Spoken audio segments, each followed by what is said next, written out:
Hello friends, fundamental of computers के इस course में आपका स्वागत है।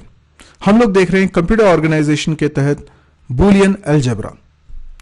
सबसे पहले हम बात करते हैं अलजेब्रा क्या होती है। अलजेब्रा मैथमेटिक्स की एक ब्रांच है और ये काफी ब्रॉड टर्म है अलजेब्रा। इसके अंतर्गत बहुत सारी कैटेगरीज हैं अलजेब्रा की।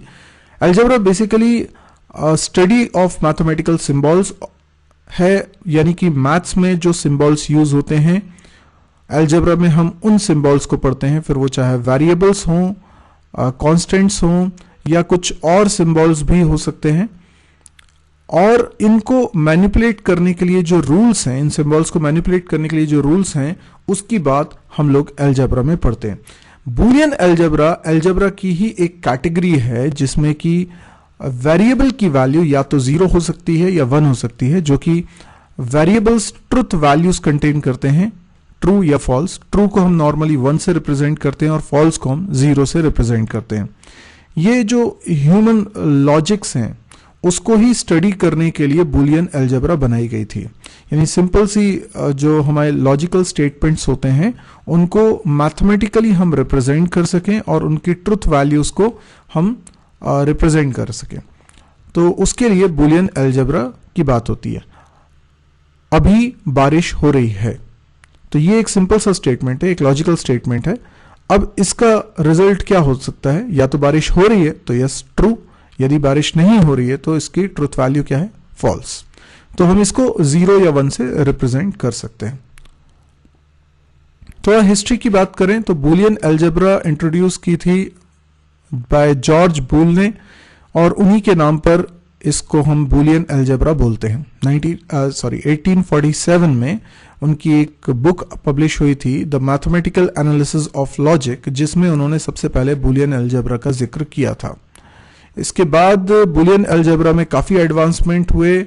19th सेंचुरी में, लेट 19th सेंचुरी में बूलियन अलजेब्रा काफी पॉपुलर हो चुकी थी और इस समय कुछ और मैथमेटिशियंस के कंट्रीब्यूशन से बूलियन अलजेब्रा की फर्दर स्टडी की गई। कई सारे ऑपरेशंस इसमें डिफाइन किए गए, डिराइव्ड ऑपरेशंस इसमें डिफाइन किए गए और इसको मैथमेटिक्स के डिफरेंट सेगमेंट्स में यूज किया जाता रहा है। स्टैटिस्टिक्स में इसका यूज किया गया है या सेट थ्योरी में इसका इस्तेमाल किया गया है।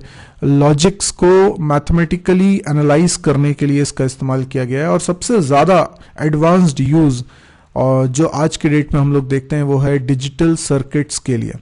यानी मैथमेटिक्स में ये जो बूलियन अलजेब्रा है ये कंप्यूटर के एडवांसमेंट में बहुत अहम रोल प्ले करती है। तो जिसने भी बूलियन अलजेब्रा नहीं पढ़ा है उसको एक बार जरूर पढ़ना चाहिए ताकि वो कंप्यूटर्स के बेसिक फंक्शनिंग को समझ सके। तो डिजिटल इलेक्ट्रॉनिक्स में खास तौर पर हम बात करें, क्योंकि हम कंप्यूटर्स की बात कर रहे हैं, तो इसमें बूलियन अलजेब्रा का बहुत बड़ा योगदान है। तो अगर हमें डिजिटल इलेक्ट्रॉनिक्स को समझना है तो उसके बेस में बूलियन अलजेब्रा ही है। इनफैक्ट आज जो भी प्रोग्रामिंग लैंग्वेजेस हम लोग पढ़ते हैं वो डिजिटल इलेक्ट्रॉनिक्स पे ही काम करने के लिए हम पढ़ते हैं और इसीलिए हम देख सकते हैं कि बूलियन अलजेब्रा का आज की मॉडर्न प्रोग्रामिंग लैंग्वेजेस के साथ एक स्ट्रॉन्ग कनेक्शन हो जाता है। तो यदि आपको प्रोग्रामिंग लैंग्वेजेस की वर्किंग को प्रॉपरली समझना है तो आपको बूलियन अलजेब्रा से ही शुरुआत करनी होगी। Digital logic is the application of Boolean algebra of 0 and 1 to electronic hardware consisting of logic gates. तो जो सर्किट्स बनाए जाते हैं, चाहे आप प्रोसेसर की बात कर ले तो प्रोसेसर एक सर्किट है, या और भी कई सारे सर्किट्स होते हैं, इंटीग्रेटेड सर्किट्स होते हैं जिसमें हम डिजिटल कंपोनेंट्स को यूज करके वो सर्किट डिजाइन करते हैं, जिसमें कि सबसे इंपॉर्टेंट कंपोनेंट होता है लॉजिक गेट्स। तो इन लॉजिक गेट्स को इस्तेमाल करके हम एक डिजिटल लॉजिक सर्किट बनाते हैं और इस सर्किट को बनाने के लिए बूलियन अलजेब्रा का बहुत इंपॉर्टेंट रोल है, जो कि हम अपने आगे के वीडियोस में डिटेल में समझेंगे। हालांकि इसका यूज बूलियन अलजेब्रा का सिर्फ कंप्यूटर के क्षेत्र में ही नहीं होता, डिजिटल इलेक्ट्रॉनिक्स के क्षेत्र में नहीं होता, बल्कि इसे सेट थ्योरी और स्टैटिस्टिक्स जैसी जगहों पर भी बहुत ज्यादा यूज में लाया जाता है। बेसिक ऑपरेशंस जो कि बूलियन अलजेब्रा में हम लोग पढ़ते हैं वो 3 है, एंड और नॉट। एंड को कंजंक्शन बोलते हैं, और को डिसजंक्शन बोलते हैं, नॉट को नेगेशन बोलते हैं। इसको रिप्रेजेंट करने के लिए आपको सिंबल्स स्क्रीन पे दिखाई दे रहे हैं। तो ये सिंबल्स के जरिए हम इनको रिप्रेजेंट कर पाते हैं, जिसमें से एंड और ऑपरेटर ये बाइनरी ऑपरेटर हैं, यानी इनको अपना काम करने के लिए दो ऑपरेंड्स की जरूरत होती है, जबकि नॉट एक यूनरी ऑपरेटर है, जिसका मतलब है उसे अपना काम करने के लिए सिर्फ एक ऑपरेंड की जरूरत होती है। इनकी वर्किंग कैसे होती है, तो ये बहुत ही सिंपल है। एंड गेट आपने पढ़ा हुआ है, बिल्कुल वैसी ही इसकी वर्किंग होती है। अगर x और y कोई दो स्टेटमेंट्स हैं जिनकी ट्रुथ वैल्यू या तो 0 हो सकती है यानी फॉल्स, या फिर 1 हो सकती है मतलब कि ट्रू, तो x और y दो स्टेटमेंट है, अगर दोनों के बीच में मैं एंड ऑपरेशन लगाता हूं, ठीक है, तो रिजल्ट क्या आएगा। जैसे मैं एक सिंपल सा स्टेटमेंट बोलता हूं, अभी बारिश हो रही है, ये एक स्टेटमेंट है, इसको x समझ लीजिए। दूसरा स्टेटमेंट में y बोलता हूं, अभी धूप निकली हुई है। ये दो स्टेटमेंट्स हो गए। अब दोनों के बीच में अगर मैं एंड लगा देता हूं तो इसका मतलब क्या हो जाएगा, अभी बारिश हो रही है एंड अभी धूप निकली हुई है। अब ये दोनों अलग अलग स्टेटमेंट्स को आप इनकी ट्रुथ वैल्यू से समझिए। अगर पहला स्टेटमेंट फॉल्स है, यानी अभी बारिश एक्चुअल में नहीं हो रही है, तो हम उसको बोलेंगे फॉल्स, तो हम उसे 0 से रिप्रेजेंट करेंगे। इसी प्रकार से अभी धूप नहीं निकली है तो हम इसको 0 से रिप्रेजेंट करेंगे। तो x और y की वैल्यू अगर 0 है तो ओवरऑल जो एंड ऑपरेशन करने से फाइनल स्टेटमेंट बना, यानी कि दो स्टेटमेंट्स को आपने कंबाइन कर दिया है, और इसका रिजल्ट क्या आएगा, 0 आएगा, क्योंकि दोनों फॉल्स हैं। इसी तरीके से अगर पहला वाला स्टेटमेंट फॉल्स है और दूसरा वाला स्टेटमेंट ट्रू है तो भी ओवरऑल फॉल्स आएगा, यानी दोनों स्टेटमेंट जब ट्रू होंगे तभी ओवरऑल ट्रू आएगा, यानी दोनों 1 है तभी रिजल्ट 1 आएगा, अदरवाइज हमेशा 0 आएगा। यानी अभी बारिश हो रही है, साथ में धूप भी निकली हुई है, ये दोनों बातें हो रही हैं, तो हम दोनों की वैल्यू को इंडिविजुअली x और y की वैल्यू को 1 बोलेंगे, तो एंड का रिजल्ट भी क्या आएगा, 1 आएगा। अब इस एंड ऑपरेशन को डिनोट करने के लिए हमारे पास कई तरीके हैं, जैसे कि हम सिंपली x एंड y यहां पर लिख सकते हैं, या फिर हम लिख सकते हैं x y, बीच में कोई सिंबल नहीं लगाया है, और तीसरा तरीका है हम बीच में डॉट लगा देते हैं। तो अलग अलग जगह पर आप नोटेशंस में थोड़ा सा डिफरेंस देखेंगे, लेकिन ये हर जगह मीनिंग इसका सेम है, ये एंड ऑपरेटर को डिनोट करता है। इसी प्रकार से हम और ऑपरेटर की बात करें, और ऑपरेटर को भी डिनोट करने के दो तरीके हैं, या तो हम ये जो V जैसा सिंबल है इसको यूज करते हैं, या फिर हम प्लस सिंबल को यूज करते हैं।